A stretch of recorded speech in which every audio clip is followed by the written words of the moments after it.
In today's video, I'm going to teach you how to connect Airtable to make.com. First, make sure you're logged into your make.com account and you're on the main dashboard.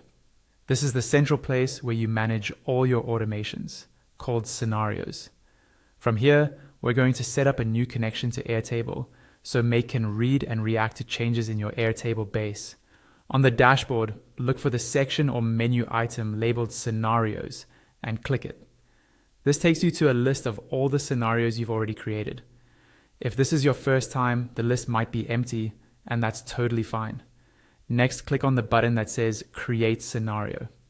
This opens a blank canvas where you can start building your automation. You'll see a big plus icon in the middle of the screen.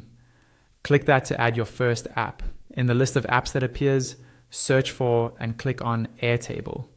Make will now show you different Airtable modules you can use. For this example, choose a module related to watching records, such as Watch Records. This tells Make to keep an eye on a particular table in Airtable and react when something changes or when new records appear. Once you select the module, you'll see a configuration panel. Start by opening the Base dropdown. This will list the Airtable bases that your account has access to. Click on the base you want to connect to. Try to choose the one that contains the data you actually want to automate. After that, open the table dropdown. This will show all the tables inside that base.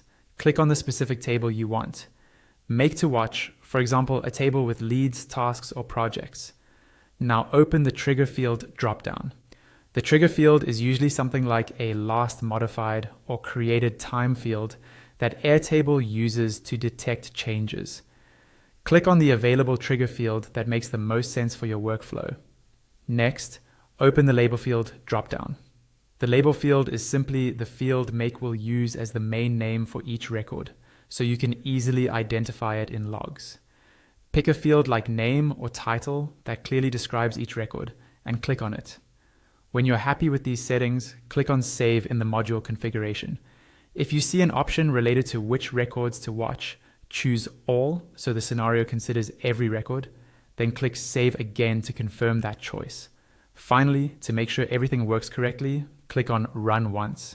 Make will run the scenario a single time and try to pull records from Airtable based on the settings you just configured. If it runs successfully without errors, you've successfully connected Airtable to make.com.